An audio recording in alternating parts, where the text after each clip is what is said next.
तो बच्चे आपकी कंपार्टमेंट की प्रेपरेशन आपने किसी भी टीचर से की हो, आपने ऑनलाइन की है, ऑफलाइन की है या खुद से सेल्फ स्टडी की है, ये कुछ मैटर नहीं करता। जब आप एग्ज़ाम देने जाओगे, वो 3 घंटे जब आप एग्ज़ाम देने मतलब कि बैठे हो, वो 3 घंटे डिसाइड करेंगे कि आपकी प्रेपरेशन जो है वो किस लेवल की थी। वो ये नहीं देखेगी कि आपने किस टीचर से पढ़ा है, वो जो आपका पेपर लिखने का तरीका है वो डिसाइड करेगा कि आपके मार्क्स कितने आएंगे या आपकी प्रेपरेशन जो है वो कितने अच्छे लेवल की। देखो मेरा कहने का मतलब बच्चे ये है, एक आपका जो टीचर है, ऑनलाइन है चाहे वो ऑफलाइन है, वो आपको जानता है, वो जानता है आपको कि आप किस लेवल पे हो, आप इंटेलिजेंट लेवल पे हो या आपकी तैयारी जो है वो एवरेज लेवल पर है, वो सब कुछ आपके बारे में जानता है। बट एक एग्जामिनर जो है वो आपको नहीं जानता, वो जस्ट आपका पेपर देख के अपने मन में परसेप्शन बना सकता है कि ये किसी इंटेलिजेंट बच्चे का पेपर है या किसी एक एवरेज लेवल के बच्चे का पेपर है। तो मेरा कहने का मतलब बच्चे ये है कि अगर हम पेपर को अच्छे ढंग से प्रेजेंट करते हैं एग्जामिनर के सामने, तो हमारे मार्क्स जो है वो इंप्रूव हो सकते हैं। तो ये वीडियो जो है ये आपके लिए बहुत इंपॉर्टेंट होने वाली है। तो हेलो मेरे बच्चों, कैसे हो आप सब। तो देखो बच्चे, जैसा कि आपको बताया, हम डे 1 से कंपार्टमेंट के मिशन पर लगे हुए हैं कि हमें कंपार्टमेंट पहली बार में क्लियर करनी है। तो डे 1 से मैं आपके साथ हूं। तो अब मैं चाहता हूं कि अब जो 3 घंटे भी आपको मिलेंगे, उन 3 घंटों में भी हम कुछ ऐसी मिस्टेक्स ना करें जिससे हमारे मार्क्स पर असर पड़े। मतलब हम चाहते हैं कि कहीं से भी हमारे मार्क्स कहीं से भी मतलब कम ना हो, हमारे मार्क्स जो हैं मतलब वो गलतियां हम ना करें जो नॉर्मली बच्चे करते हैं। तो इसलिए ये वीडियो बहुत इंपॉर्टेंट होने वाली है। तो तभी ये जो बात मैंने लिखी है, तेरा सपना तुझे देख रहा है, इसको हम लास्ट में कंप्लीट करेंगे क्योंकि हमेशा आपको मोटिवेट करके जाता हूं। ठीक है, तो फर्स्ट 15 मिनट्स। तो बच्चे ये जो फर्स्ट 15 मिनट्स है ना, ये बहुत क्रूशल है। क्योंकि बच्चे देखो, जितना मुझे एक्सपीरियंस है या जैसे अभी आप भी पेपर दे के आए हो 2025 में, तो जैसे ही हम एग्ज़ाम हॉल में मतलब कि जहाँ पर हमारा पेपर होगा उसमें एंटर करते हैं ना, हमारी हार्ट बीट जो है वो बहुत फास्ट हो जाती है, हमारा दिल जोरों जोरों से धक धक करने लग जाता है। क्योंकि हमारे मन में 100 ऑफ थॉट्स होते हैं कि पता नहीं पेपर मेरा किस तरह से होगा, मैं पास होऊंगा या फेल हो जाऊंगा, या जो मैंने पढ़ा क्या उसमें से पेपर आएगा कि नहीं आएगा। ऐसे 100 ऑफ थॉट्स आपके मन में चल रहे होते हैं और आपकी हार्ट बीट बहुत तेज़ होती है और इतनी आपको घबराहट होती है। और उसी घबराहट में अगर आपको क्वेश्चन पेपर वो पकड़ा दें, अगर आपको उन्होंने क्वेश्चन पेपर पकड़ा दिया और आप घबराहट में जब देखोगे ना, तो जो आता है वो भी भूल जाएगा और क्वेश्चन पेपर को देख के आपकी घबराहट जो है वो दुगनी तिगनी हो जाएगी। मतलब कहने का मेरा मतलब यह है कि आप अच्छे से परफॉर्म नहीं कर पाओगे। मतलब अगर आप पहले ही इतना प्रेशर ले लोगे, वो बोलते हैं ना कि कोई प्लेयर जो है वो आया मतलब पिच पर आया और पहली बॉल पर ही कैच आउट। मतलब ये वो सिचुएशन है कि हमें इस सिचुएशन को हैंडल करना है बच्चे, हमें इस प्रेशर को हैंडल करना है। मेरा कहने का मतलब ये है बच्चे, सबसे पहले देखो आपको क्या करना है, जैसे ही आप एग्ज़ाम हॉल में एंटर करते हो ना, तो आपको ज़्यादा कुछ नहीं सोचना। अगर आपको अपने थॉट्स पर जो है वो काबू नहीं हो रहा, तो जस्ट अपनी आईज़ क्लोज करना। और मैं ऐसे बोल रहा हूँ कि बस अपनी सांसों पर ध्यान देना, आपको अपनी लंबे लंबे सांस लेने हैं धीरे धीरे से और धीरे धीरे से छोड़ते रहना है। इससे आपको थोड़ा सा रिलैक्स मिलेगा, आपकी हार्ट बीट थोड़ी सी नॉर्मल होगी। और जैसे ही आपकी हार्ट बीट नॉर्मल होती है, ठीक है, आपको क्वेश्चन पेपर मिलेगा। आपको क्या करना है, आपको अगर आपने प्रिपरेशन अच्छे से बच्चे की है ना, अच्छे ढंग से की है ना, आपको 5, 6, 7, 8 क्वेश्चन आपको रीड करना है, सारा क्वेश्चन पेपर। ठीक है, ध्यान से देखना है, किसी एक क्वेश्चन पर अटके नहीं रहना। जैसे हमें रीड करना होता है, आपको 5-6 क्वेश्चन ऐसे मिलेंगे जो आपको लगता है कि यस मैं पढ़ के आया था। ठीक है, कुछ क्वेश्चंस ऐसे भी होंगे जो आपको लग रहा है कि शायद मैं इसको कर लूंगा, इनको मैं जानता हूं, इनके आसपास मैंने क्वेश्चंस किए हुए हैं। तो इस तरह से आपको नोट करना है। मेरा कहने का मतलब यही है कि अपनी हार्ट बीट को थोड़ा सा काबू में रखना। अगर वो काबू में नहीं हो रही, आपके मन में जो थॉट्स हैं, पैनिक है, एंजाइटी है, काबू में नहीं हो रही, आइज क्लोज करो और जो है अपना रिलैक्स होकर बैठो, थोड़ा सांसों पर ध्यान दो। इससे आपके थॉट्स जो हैं कंट्रोल में आएंगे। तो पहले 15 मिनट्स बहुत क्रूशल हैं, बहुत ध्यान से इनको आपने यूटिलाइज करना है। ठीक है, अब उसके बाद बच्चे जो सबसे कॉन्ट्रोवर्शियल टॉपिक है, पेपर अटेम्प्ट ऑर्डर। अब कुछ टीचर्स इसमें कुछ बोलेंगे कि इसको जो है पेपर को जो है मतलब कि पहले ए सेक्शन करना चाहिए, फिर बी, फिर सी, फिर डी, फिर ई।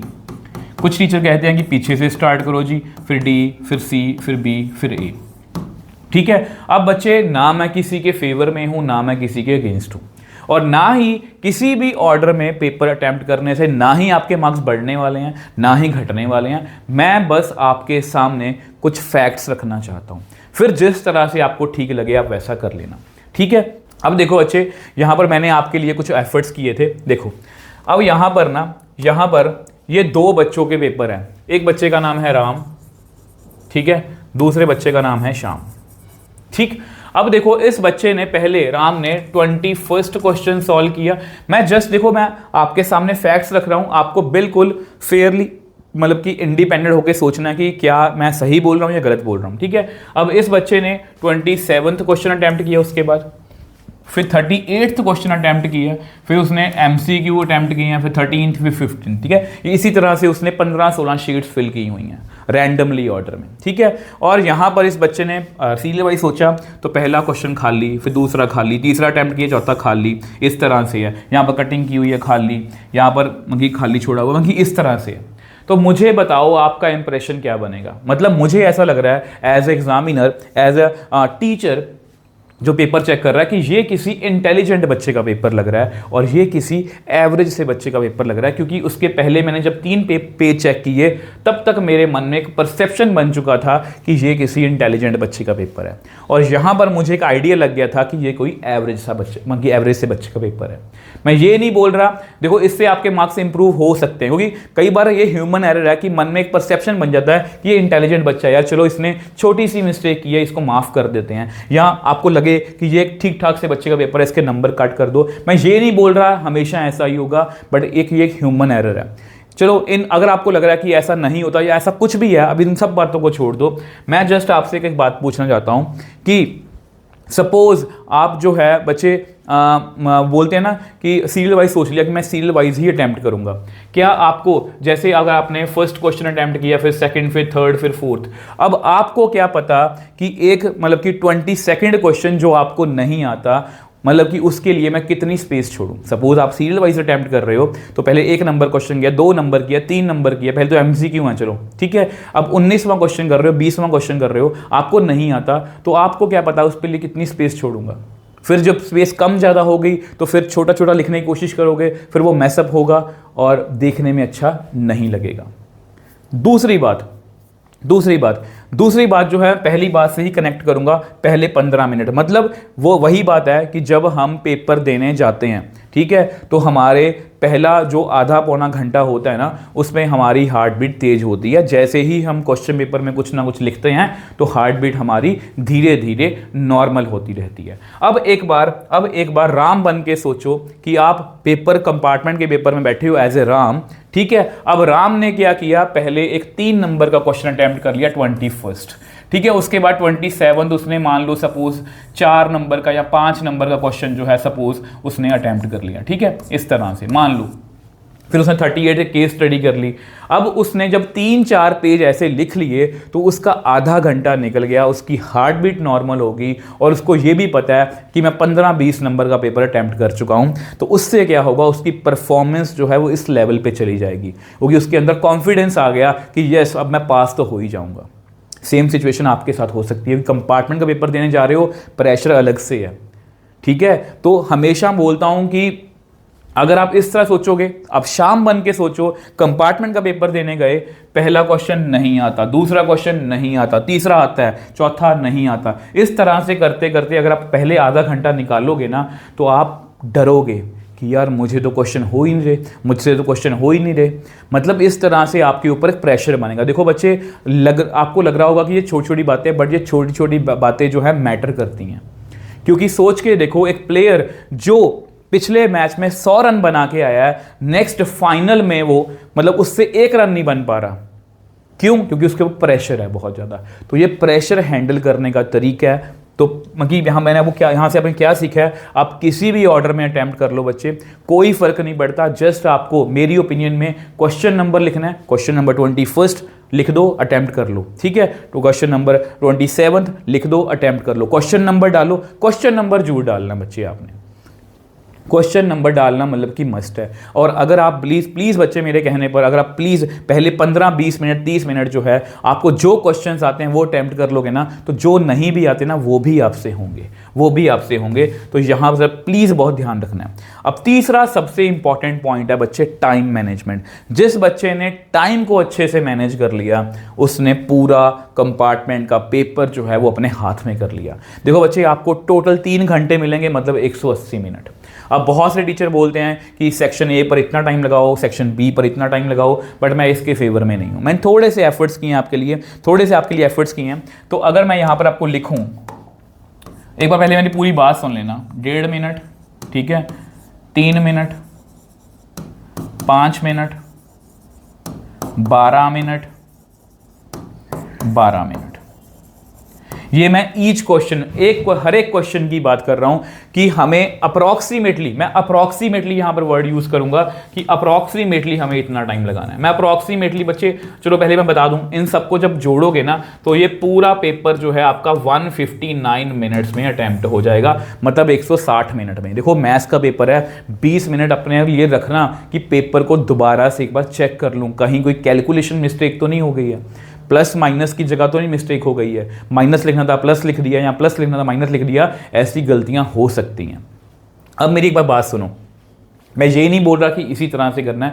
मेरा कहने का मतलब बच्चे ये है कि देखो, अगर आप पहले से डिसाइड करके चले हो कि मैं सेक्शन डी पर जो है आधा घंटा लगाऊंगा, तो क्या ये जरूरी है कि आपको सारा सेक्शन डी आता ही होगा? ये भी तो हो सकता है ना कि आपको एक क्वेश्चन ना आता हो, क्योंकि हर एक बच्चे को हमें कवर करना है। तो इसलिए मैंने इस तरह से डिवाइड किया इसको। अब देखो बच्चे, हो सकता है, अब इसकी बात करें, 3 केस स्टडीज हैं। केस स्टडी के लिए मैंने एक केस स्टडी के 12 मिनट रखे हैं। सपोज आपको एक केस स्टडी आती है, अगर कोई क्वेश्चन आपको आता है ना, वो आप 5 से 7 मिनट में कर दोगे, जो टाइम बचा है वो कवर हो जाएगा हमारा। और अगर कोई क्वेश्चन नहीं आता तो उस पर हम ज़्यादा टाइम, मतलब इसमें सब टाइम में हम +2 -2 कर सकते हैं, 1-2 मिनट इधर उधर कर सकते हैं। जस्ट एक रफली आइडिया है। ये रफली आइडिया मैं आपको क्यों दे रहा हूं, कई बार ऐसा होता है बच्चे, एक तो पहली बार बच्चे, जो घड़ी पहन के जाओगे ना, घड़ी उतार के अपने सामने रख लेना, क्योंकि ना कई बार क्या होता है, सपोज हम कोई क्वेश्चन स्टार्ट करके बैठ गए, मान लो वो 3 नंबर का क्वेश्चन है, स्टार्ट करने बैठ के, कोई डेरिवेटिव किसी भी तरह का क्वेश्चन है। अब वो क्वेश्चन हमारा आगे जाके फंस गया, हम उसको करते जा रहे हैं, और जब टाइम देखा तो 15 या 20 मिनट निकल गए थे। मतलब हम एक सिंपल से क्वेश्चन पर 20 मिनट जो है अफोर्ड नहीं कर सकते। इसलिए मैंने आपको ये बताया कि आप कोशिश करो कि अगर मैं 3 नंबर का क्वेश्चन कर रहा हूं तो उससे मैं ज़्यादा से ज़्यादा 5 से 7 मिनट लगा सकता हूं, इससे ज़्यादा नहीं। हमें मूव ऑन करना है, नेक्स्ट पेज पे, नेक्स्ट क्वेश्चन पे जो है वो चले जाना है।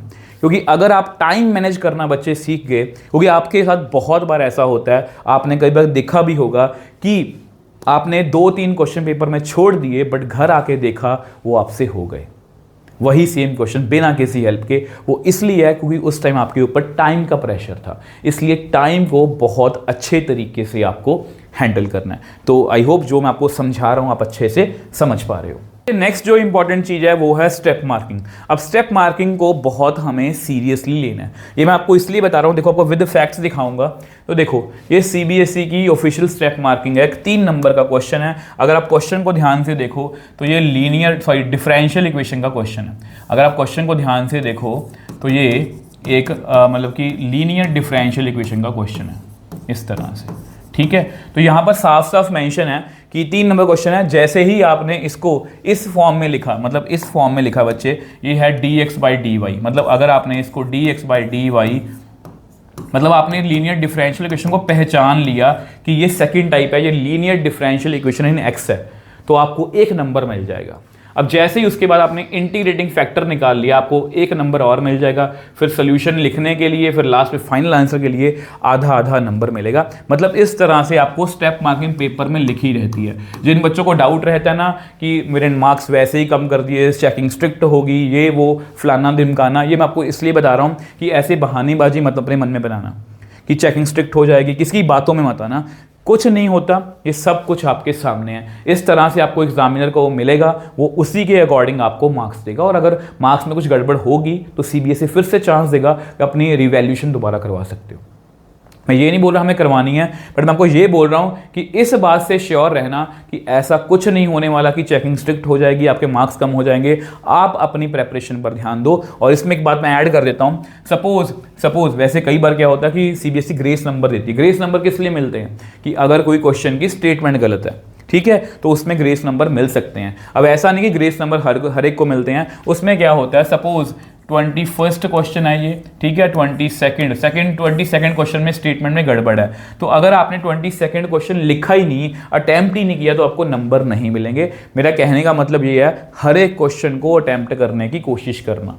अब मैं बहुत से बच्चों को बोलता हूँ कि डिफरेंशियल इक्वेशन बच्चे करके चले जाना, क्योंकि अगर आपको इंटीग्रेशन नहीं भी आती, इंटीग्रेशन हमने यहाँ पर की है, तो भी आपको 1-1.5 नंबर तो मिल ही जाएगा। तो इसलिए हर एक क्वेश्चन को अटेम्प्ट करना है। ग्रेस मार्क तभी मिलेंगे अगर आपने क्वेश्चन नंबर एटलीस्ट डाला हुआ, तो इसलिए इन सब छोटी बातों का आपको ध्यान रखना है, ठीक है जी। अब देखो नेक्स्ट कुछ बोनस टिप्स हैं अपनी तरफ से दूंगा। तो सबसे पहले बोनस टिप ये है कि रफ वर्क को हमें लास्ट पेज पे बच्चे करना है। देखो मैथ्स का पेपर है, रफ वर्क कई बार बच्चे क्या करते हैं, ये आपकी शीट है, तो वो साइड पे कट लगा के यहाँ पर रफ वर्क करते हैं। उससे क्या होता है कि रफ वर्क ऑब्वियस बात है हम गंदा करते हैं, जल्दी करते हैं, तो उससे ये शीट देखने में इतनी अच्छी नहीं लगती। तो उसकी बजाय क्या करो, लास्ट जो शीट आपकी उस पर रफ वर्क ऊपर लिख दो, और वहाँ पर आप जितना मर्जी रफ वर्क करना चाहते हो वो कर सकते हो, ठीक है।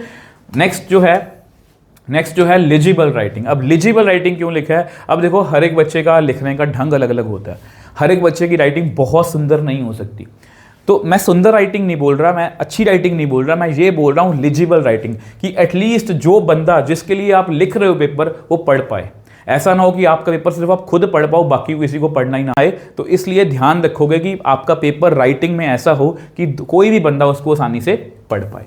नेक्स्ट है जी लाइन आफ्टर एवरी क्वेश्चन। इसको अगर मैं आपको बताऊं बच्चे, आपको क्या करना है, मैं ये नहीं बोल रहा कि आपको कुछ भी स्केल से लाइन वगैरह लगाना है। आपको बच्चे पता क्या करना है, कोई भी क्वेश्चन है जस्ट उसके बाद आप क्या करो, आप उसके बाद ना इस तरह से, चाहे इस तरह से लाइन लगा देना। मैं हमेशा ऐसे करता था, क्वेश्चन खत्म हुआ इस तरह से लाइन, इससे आपका पेपर देखने में बहुत अच्छा लगेगा, ठीक है, देखने में बहुत अच्छा लगेगा। और बच्चे लास्ट में एक बोनस टिप और है कि हाईलाइट योर आंसर और हेडिंग्स। मतलब जिस तरह से आप कोई भी और एग्जाम दे रहे हो, मैथ्स का, केमिस्ट्री का, फिर कोई भी, आप जो भी हेडिंग्स होती हैं उनको हाईलाइट कर दिया करो। या तो मतलब कि आप उसको मतलब कि अंडरलाइन कर लो, ऐसा ना हो कि आप हाईलाइटर ले जाओ, तो हाईलाइटर से करते रहो, इतना टाइम नहीं है हमारे पास। इस तरह से आप कुछ भी जैसे लिखा, जैसे आपने कोई फॉर्मूला कुछ भी लिखा, सपोज आप लिख रहे हो कि डिफरेंशियल कुछ भी लिखा, सपोज आपने कुछ भी लिखा डिफरेंशियल इक्वेशन, तो आप इसको जस्ट इस तरह से हाईलाइट कर दो, अलग से दिखेगा, या आप इसको कैपिटल्स में लिख दो। तो इस तरह से अगर आप लिखोगे, आपका पेपर जो है बहुत अच्छे तरीके से प्रेजेंट होगा एग्जामिनर के सामने, और आपके मार्क्स जो हैं इंप्रूव हो सकते हैं। तो किन किन बातों का ध्यान रखोगे अगर दोबारा से गो थ्रू हो, कि सबसे पहले जो 15 मिनट हमारे पहले हैं उस पर हमें अपने दिमाग को, अपने मन को शांत रखना है, आंखें बंद करके बस अपनी सांसों पर ध्यान देना है, कोई एक्स्ट्रा थॉट नहीं।